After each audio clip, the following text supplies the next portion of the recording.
Lit. Roll up to the party, roll up to the party, roll up to the party, roll up. Good morning and welcome back to Lit. Roll up to the party, roll up to the One Celtic Fans View this morning.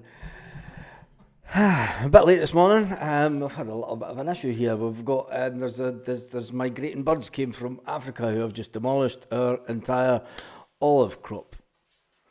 First world issues. Jenny, didn't even you start making noises? Anyway, morning and welcome back to the channel. There's lots to talk about this morning.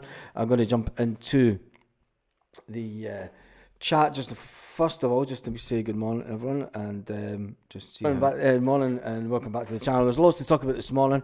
I'm going to jump in, just making sure everyone's okay. PS3 Retro TV's in. If you haven't clicked on his channel, click on his channel. Fantastic little channel. Scenarios is coming in for North London. Kyle is in the house, Joseph Davis in the house, good morning, Baz, John Milne's in the house, and many more are just coming in. Make sure that you give the video a thumbs up, and if you haven't subscribed to the channel, please do, as we're trying to get to 20,000. We are trying to get to 20,000. We are on 19,604, and I want to try and get to the 20,000 before we play the Zombies next month. My olive trees have just been decimated. Apologies. It's like I'm looking at them. Anyway, there's news that there's things that I want to talk about this morning with regards to the Celtic Trust. Now, if you're not on Twitter, there's every chance that you don't really know much about the Celtic Trust. If you go to games, you maybe know a little bit about them, but if you're not on Twitter, you won't really know a lot about the Celtic Trust because they tend to frequent the land of Twitter, or X as it's now called, but they have done an extensive piece of work. Now, I've met Jeanette Finlay and some of the people for the Celtic Trust years ago when obviously I was more involved. But here's my thoughts on it, right? Here, before I go into this article and about the study and a bit more about the Celtic Trust. When I was bus convener at the Joseph Rafferty Celtic Supporters Club for many years, I attended Celtic Supporters, the CSA stuff, and the thing about Celtic as a club, and the good thing about it is it's a club that's open to all, but it's a club that the fan base are far and wide, and the fan base are far and wide when it comes to Scotland. But the fan base are also, they can be split, and the fan base are never together. It's never like, and it's all because we have so many supporters clubs from all around Scotland and afar. And it's not like a team, say, like a Newcastle or a Middlesbrough, where the fan base are all locally based, and Aberdeen, where the majority of your fans stay in Aberdeen. Dundee United, most of your fans are for Dundee. Kilmarnock, I mean, you're not going to be for anywhere else in Scotland and support Kilmarnock, really, are you? So you get the gist of where I'm coming from with the fan base. It is an amazing fan base, and I love it, but sometimes it is split. So if you didn't know who the Celtic Trust were, if you're not on Twitter, there's not really much chance that you're going to know who the Celtic Trust are. But Jeanette Finlay, who is a professor at Glasgow University, she pushes a lot for the Celtic Trust. They've put out an article that says the academic study shows strong support for shadow advisory board at Celtic. And the Celtic Trust do make a noise at AGMs, and they try to push their agenda to try and get a fan member on the board. And the board do need to be more in touch with fans, but when it comes to having a fan member on the board, they can get swung by power and stuff. And I think that you need to watch where you're going. It's like, let the folk who run I'm looking at these birds demolish my olives, man, sorry. It's absolutely devastating. We should have had them off the tree about a week ago. But anyway, an extensive piece of work by two academics from the Glasgow University, Professor Jeanette Finlay and Dr. Mark Goody of the Adam Smith Business School. A lot more educated than me. I'm just a YouTuber who's worked in the trenches and who built up a floor cleaning business and just the hard graft side of life. The hard graft side of life, yep. I've been down there. The working class, do you know what I mean? I don't pretend that I'm anything else. I'm just working class. Working class guy that got lucky. With a bit of hard work. But anyway, it goes on to say, they carried out an online survey if you're on Twitter, I suggest that's probably where they've done it. An online survey across 2022 to 2023 and 2023 to 2024 season. They have published the recent interim findings. Interim findings? Surely they know the data, and they've just released the data. Two academics who are also members of the Celtic Trustee Board are now looking to share these findings and check out the robustness of the results. They are asking for comments for Celtic supporters widely. A copy of the summary of the document where the details and responses were found can be here in Glasgow Unitary Research. Blah, blah, blah. Respondents are asked to comment on whether positive responses to the questions were higher or lower than expected, and please ensure that properly worked reflects the view of the Celtic support. And do you know? And then right under it is a thing that said Celtic Trust meet the bloggers, vloggers, and podcasters and fans. Well, they never invited me and never in touch me about it, and I've done 15 million views on Celtic. 15 million views on Celtic over 14 years. People may say it's not a lot over 14 years, but the majority of the views have been from 2018 to now. And but then again, they just invite folk who are just local to them and are friendly. But anyway, I just think that the article was basically saying that it's shown strong support for an advisory board. I'm going to do a poll, actually. I'm going to do a poll. Let's do a poll.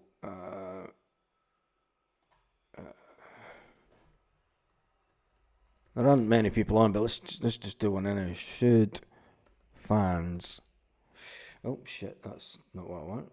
That's just copy and pasted fucking a whole lot of nonsense. 2 seconds.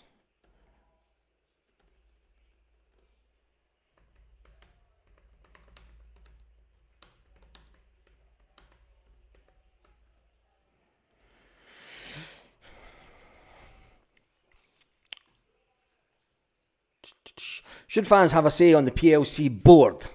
And I just want to get the feeling for it, because they're obviously doing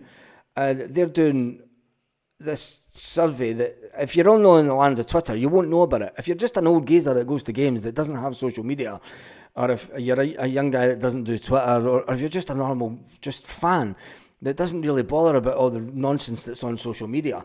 I mean, I hardly go into social media, and I hardly go into Twitter these days. But it'd be interesting just to know, should on the people that are here, should fans have a say on the PLC board?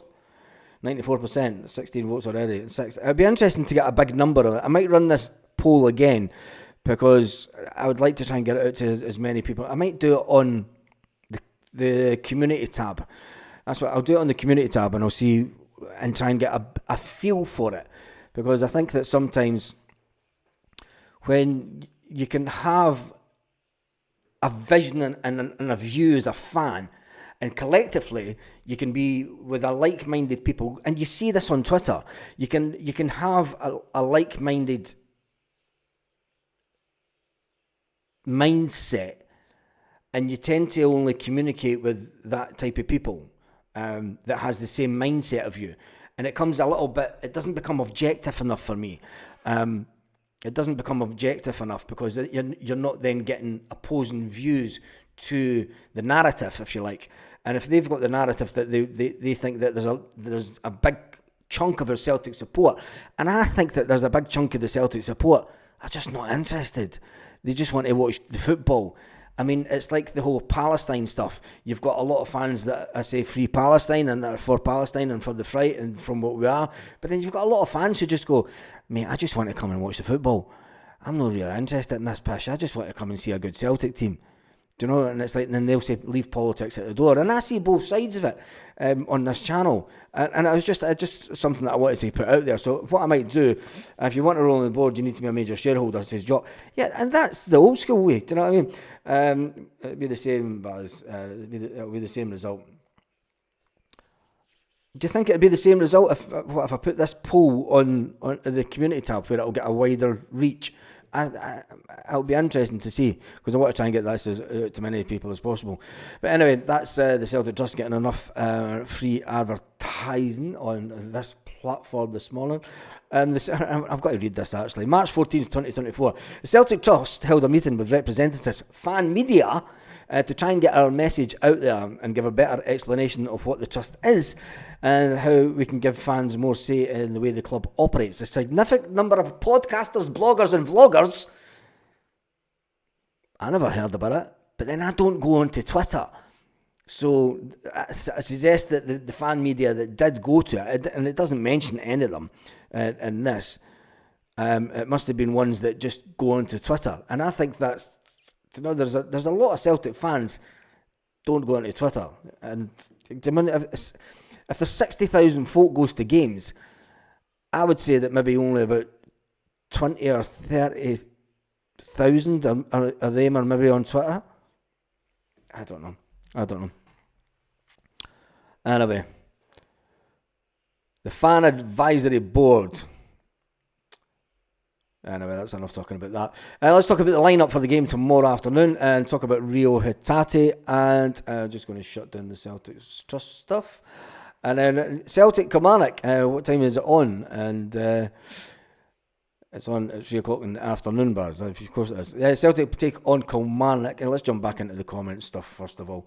81%. See, I mean, it's came down for 90%. So I just think it would be interesting to put it out there. I'm going to do it. We're going to jump into the comment section and see who's all on board whilst I look at the window. This is like a swarm of birds. My olives have just been demolished. I could cry. See, when you see these flock of migrating birds on the nature TV programs, this is like what this is for Africa. And I've never seen it as bad as this. I should have had it anyway. PS3 Retro TV, Scenarios, Kyle, John Milne, Joseph, Jim McClarty, Stevie, Norman, Andrew, Canal, claims Celtic Trust, David Bell, Dan Cassie, Connell. Good morning, all Celtic beautiful people. Scotland in the chat. Tam Max in the house, Peter Lacken's in the house, Stephen Carlin's in the house. Jerry Cassidy's in the house, Jock Mitchell's in the house. If you want to be on the board, you need to be a major shareholder. That's not true, Jock, because there's two guys that own £15 million in Celtic shares, and if the Celtic share prices went up, they own more than that. They are the second and third biggest shareholders in Celtic after Dermot Desmond. And they do not have a seat on the board. They have no say what's going on in Celtic. They're two businessmen from Scotland that still stay in Scotland. I don't even know if they have season tickets, but they own the second. Oh my God, look at them. I need to try and get. Karen, go and get a picture of all the birds. My God, there's millions, absolutely millions. It's like the. Have you seen that Hitchcock film? Aye, the birds. It's like the film, the birds, the Hitchcock film. It's absolutely fucking mental. Anyway, apologies. So yeah, you've got these two guys that own the second and third largest amount of shares in Celtic, and they have absolutely nothing to do with it. And I didn't think you would do. I didn't think it would do any harm to have someone on the board. It says Norman. If you want something on the board, you need to be a major shareholder. It will still be the same result, says Stephen. Morning from Canada, says Matthew. Yes, the Canadians are in the house. Morning from Free Derry. We've got Canadians, we've got Irish, we've got English, we've got Scottish, we've got people in cheese. Get a cat to chase them away, Peter. We have cats that roam about out here, wild cats, and there's not enough cats. The birds would eat the cats. When I say this, it's like the Hitchcock film, the birds, honestly. It's mad. Anyway, let's get back into the Celtic news whilst I get over. That's my brother being a smart arse. Anyway, Rio Hatate. Let's talk about him because The big man Chris Sutton's been talking about him this morning. Rio Hatate was all smiles with Brendan Rodgers after the Champions League heroics. No wonder the Japanese the player is back to where he thought he'd be a year ago. Front and centre, dominating games in Europe at the highest level for all the accolades handed out to Celtic's players this week. Hatate's display was one of the most noteworthy in my book, says Chris Sutton. For a variety of reasons, Rodgers has huge performers throughout this team at Celtic just now. I cannot remember seeing a Celtic side control such a game and at such a level against high quality opposition in the Champions League. Chris Sutton went on to say, surely they took 5 off Slovan Bratislava, but the RB Leipzig result was different. They are the second best right now in the Bundesliga. They're most certainly the second best during the week, when Nico Kuhn naturally taking most of the headlines with his goal. I have no idea how they're going to replace Callum McGregor, he says. He says he's no idea when it comes who we're going to place Callum McGregor with when it comes for his time to finish up at the club. And I've always said Callum he's been a fantastic servant to the club, and we never appreciate players until they're gone. I mean, we all knew that Bruni was an absolute legend, but Callum McGregor's just went through his Celtic career and he's played with some fantastic players in that midfield. And he was always the natural, he was the only choice in my book for the natural progression to take over as captain when Scott Brown hung up.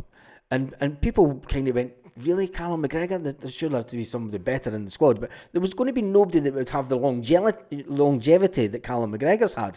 And Chris Sutton went on to say that when his day comes to finish at my old club, it says, which will be a while away yet, but he was absolutely sublime against RB Leipzig. McGregor just makes things look so easy.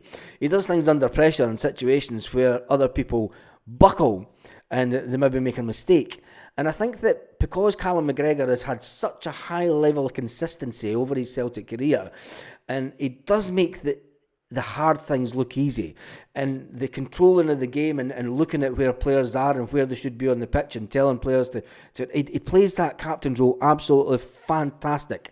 Chris Sutton says that the captain puts everything together. He's been away for quite some time, but his consistency and performance is always there, which has to be said. He says, when you look back at Hatate, he just hasn't had that same consistency that McGregor has had. In the second season under Ange Postecoglou, Hatate was brought to Scotland. He was outstanding. Kyogo may have won Player of the Year award, he went on to say, but he says Hatate, he should have been Player of the Year. He says Kyogo gets it for his goals, but for the way that Hatate came into Celtic, he says he should really have been Player of the Year that year. The Japanese boys that were signed by Postecoglou, people always asked how will they react to the departure of the manager that they knew from their time in Japan. They followed him to Scotland. They knew that he was a top class manager in Japan, and he was like a father figure to them. And people asked the question, it's like, how will they react and how will they cope with that father figure of Ange Postecoglou not being at Celtic anymore? And it was well documented that the fact that David Turnbull got the shout at the beginning of the season over Rio Hatate, and I said it at the time. Chris Sutton goes on about the fact that it was well documented that David Turnbull got the nod before Rio Hatate at the beginning of last season. When you watched every single pre-season game, as I did, you saw that David Turnbull was on fire. He was on fire. He was wanting to go out in style. He was wanting to either trying to prove to Celtic to get more money, or he was putting himself in the shop window. And David Turnbull totally upped his game at the beginning of the season, and that's why I think that the manager got it right. I think Brendan Rodgers got it right. And you remember that season as well, there was a lot of talk about Rio Hatate maybe getting an offer coming in for him and going. But anyway, he goes on to say, no offence to Turnbull, who was a fine player in his own right, but he's not Hatate's level. We all know that. But on performance at that time, Turnbull, and I said it, Turnbull was outperforming Rio Hatate. He was outperforming him on every single game during pre-season. But he says something wasn't right. says Chris Sutton. And when he did manage to get into the side, he showed his qualities. He kept breaking down. Instead of running the Champions League games like he has this season, he missed out too often due to injury. It was left to Matt O'Reilly last season to come up trumps alongside Callum McGregor. And you have to say that well, we all know about the story of Matt O'Reilly last season. And you've got to remember as well, Matt O'Reilly, what he did last season, he couldn't get into an Ange Postecoglou team because of Aaron Moy. And people forget that. People forget that, I mean, players can change in one season.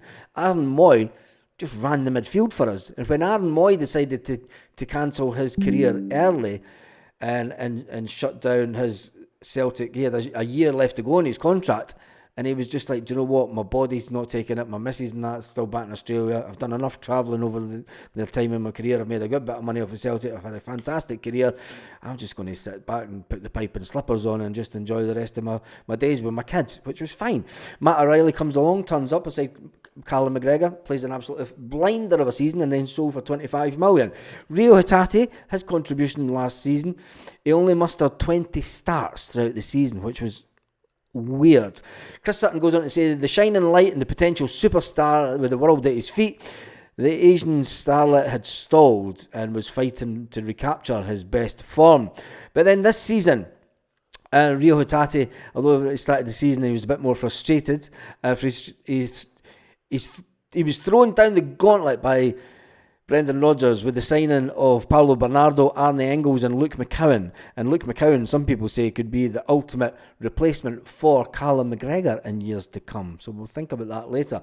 But he says, Chris Sutton goes on to say, of course, always new faces, always flavour of the moment and flavour of the month.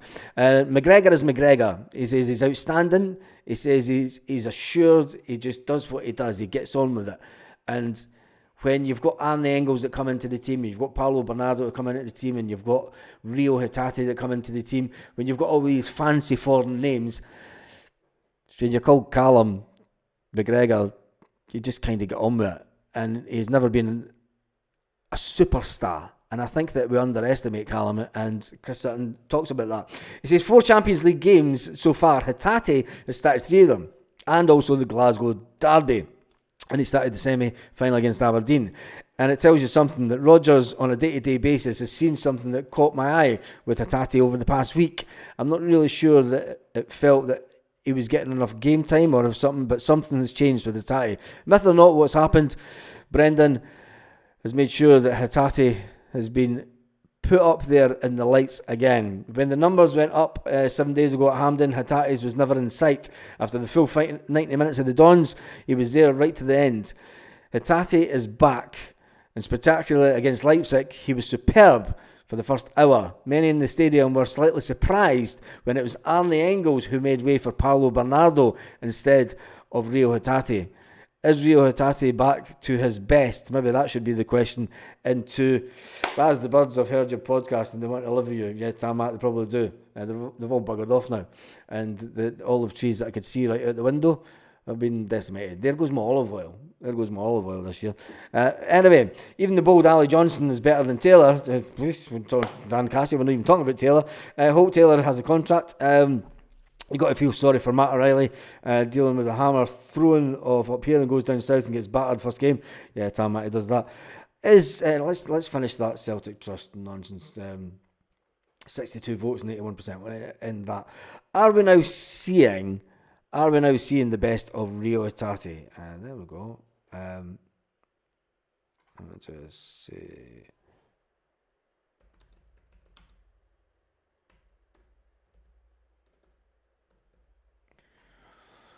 To see.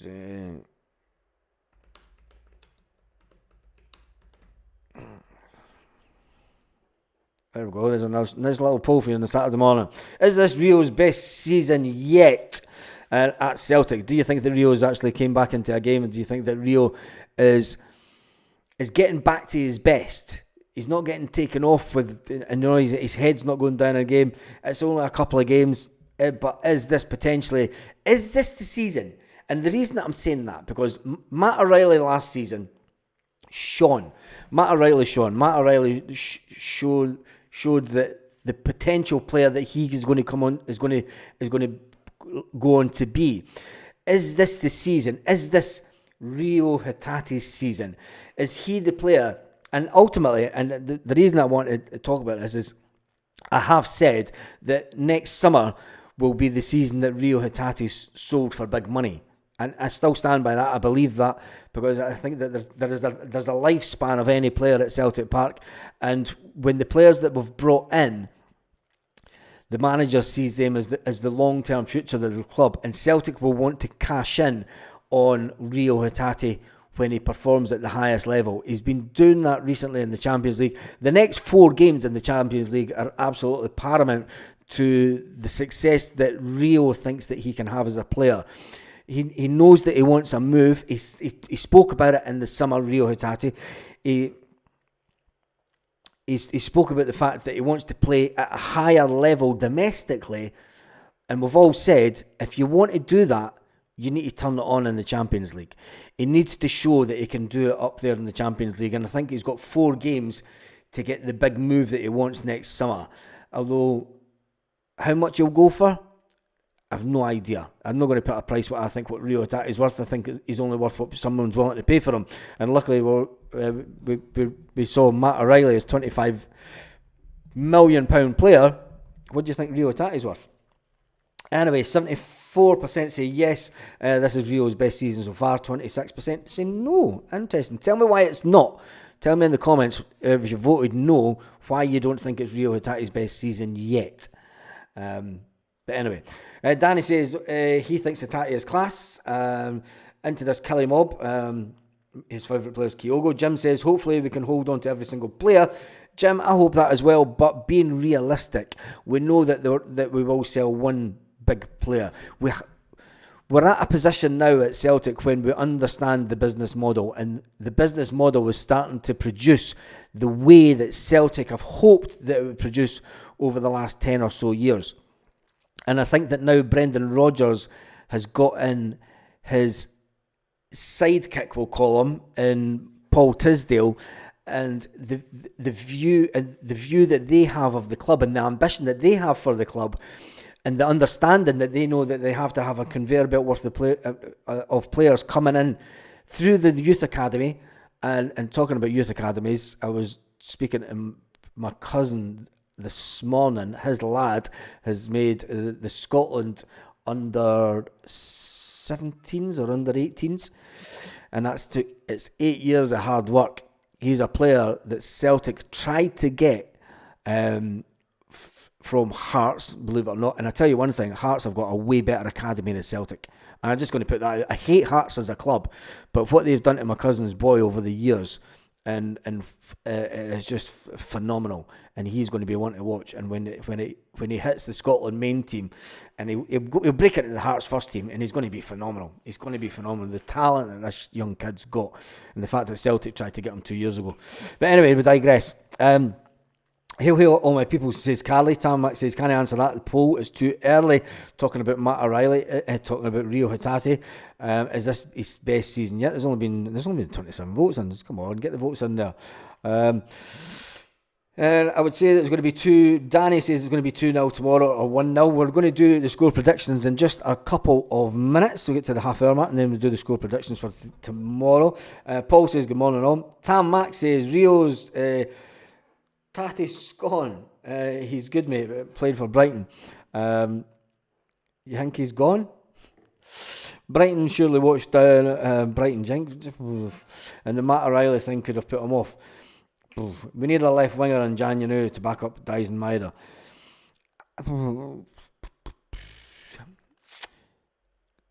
Do we really need to spend money on a winger for between now and the end of the season? I don't think we're going to spend money on a winger.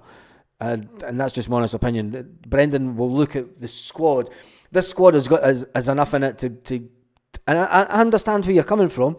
I understand where you're coming from, Michael, but we're not going to spend money on a winger this transfer window. That'll be a summer signing. That's just my own opinion. You've got to think where Brendan Rodgers and the team are just now, and if we're going to spend money on a winger, that'll be a summer transfer. Anyway, right, let's get your predictions up. There's still 169, so there's quite a few people on. I'm going to go for Kelly nil.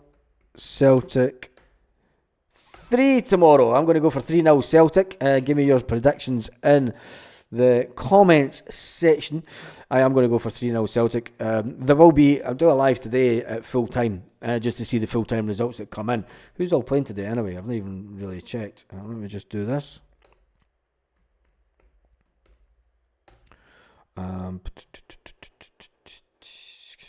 Fixtures.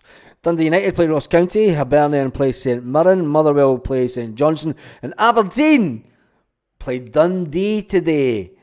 Ooh, interesting one. Interesting one. And it is an interesting one when you see that. So Aberdeen play Dundee, who are in 6th. Motherwell and Dundee United will be looking to try and close gaps on the Rangers. So yeah, we'll do it live just to see the scores coming in this afternoon. And then the fixtures for Sunday is obviously Kilmarnock Celtic. That is a 3 o'clock kickoff, and then the the cracking one. It's Hun on Hun. Hearts versus the Rangers. Surely Hearts need to start picking up points. Surely, because they're just woeful. That'd be a good draw. That one, won't it? I think there could be. Do you think that could be a draw game? That will they go out after their draw during the week in Europe, the third place team, and will they draw against the second bottom team in the league? It's got draw written over it, isn't it? That was meltdown. It could be a meltdown video tomorrow afternoon, which would be exciting stuff. Anyway, let's get back to what you think the scores will be. Joseph says a number 9. He ranks number 9. We haven't seen the best of Luke McCowan. We've not. He's one for the future, Jim. You're not going to see much of Luke McCowan this season. He's going to get bit part things, and I think when Rio Hatate is sold next year, you'll see Luke McCowan into the frame. Then that's my prediction. Once Rio Hatate is sold for big money, you'll see Luke McCowan getting more of a chance next season. You'll get him brought into the team gently. He'll be brought in as substitutes. He'll be brought in for cup games and things like that, in the squad rotation format. But I think the big season for Luke will be next season. I voted no because Rio knew he was off form in games last season, but lately he's looking good. So hopefully that's him up and running, says Cineres.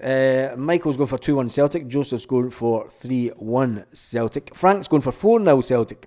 Paul says 3-0. He's going for 3-0 Celtic. I think I went for 3-0 as well. Jim's going for 4-0. Carly says, I'm not underestimating Kelly. So she's going for 7-0. Now, Kilmarnock are sitting down 8th in the league on 12 points. There are 4 teams on 12 points. Ross County, Kilmarnock, St Mirren and Dundee up in 6th position. So it just shows you how... this is why I want the SPFL to be expanded. When you look at from the 3rd team place, who are on 19 points, you've got Dundee United who are on 16, Motherwell are on 16 points, and then Dundee who are on 12. Now Dundee are sitting in that 6th position, where you get the money and you don't have to play the bottom 6. And then from 7th down at 9th, everyone is on 12 points, and then there's only 2 points on it. St Johnstone's on 10. So, the league's actually quite compact. So, for me, the league needs to be expanded. One, so we stop playing each other 4 times a season, because I think it's past its sell-by date. It's boring now. It's too obvious what's going to happen. And there's too many teams that are just comfortable with just, Hearts and Hibs will think that they can still finish top 6, considering there's only 4 points. There's only 4 points between 12th position and 6th position in the league. There's only 4 points. 2 wins can take you from bottom to basically 6th in the league. Now, people will say that's great, it's competitive.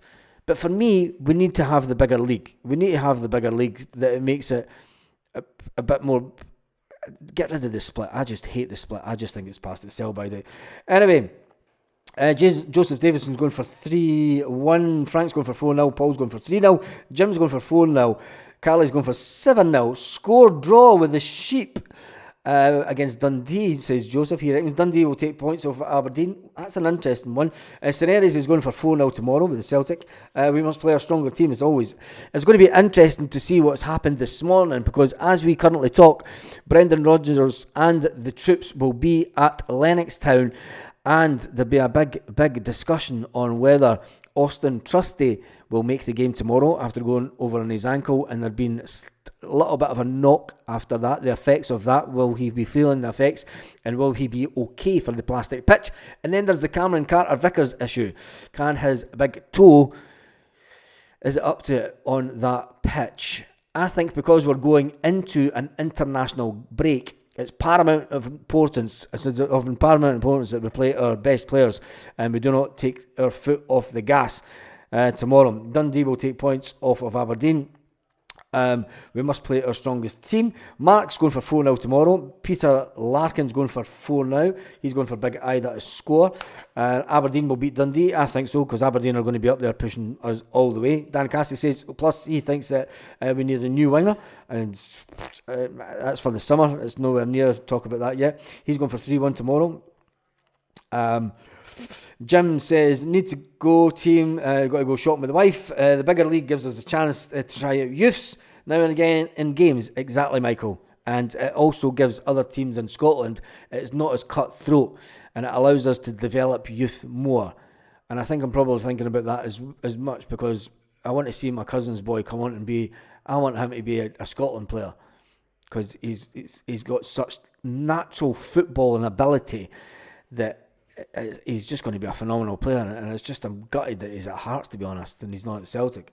But it is what it is. And the thing is like his dad's for the dark side, but the rest of the family's all Tim's. It's mental. The rest of the family's all Tim's, and he's for the dark side. I just don't get it. Anyway, Champions League is green and white. Morning, Baz. I know Tim's around the world said Paradise Found, who's just jumping on. I think that's us done and dusted for this morning, because it is getting on a bit. It was a bit later starting the video this morning. There will be a video, we'll go live just after full time today, just to get the results to come in and talk about the implications for Celtic and whether or not Aberdeen have managed to go top of the table. Yes. Today is a big day for Aberdeen, because they could jump top of the table again and put pressure on Celtic with a game at 5:30 tonight. So Aberdeen will not be top of the table then. It'll be later than that. Aberdeen are about to be raging, because they're getting a lot of Saturday night 5:30 kickoffs. Dundee United, we want them to close down the gap. We want Motherwell to beat St Johnstone to put pressure on the South Conians also. So for me, I want to see Dundee United win today against Ross County, and I want to see Motherwell beat St Johnstone today also. That's the two results I want to see. Hopefully Hibernian can beat St Mirren, and then it takes them off the bottom of the table, with Hearts playing the Hoods tomorrow. Anyway, thank you for watching. We are sitting at 19,604. Make sure to subscribe to get us to that 20,000. And on that note, have an absolute fantastic day, Celtic fans all around the world. Lit. Roll up to the party, roll up to the party.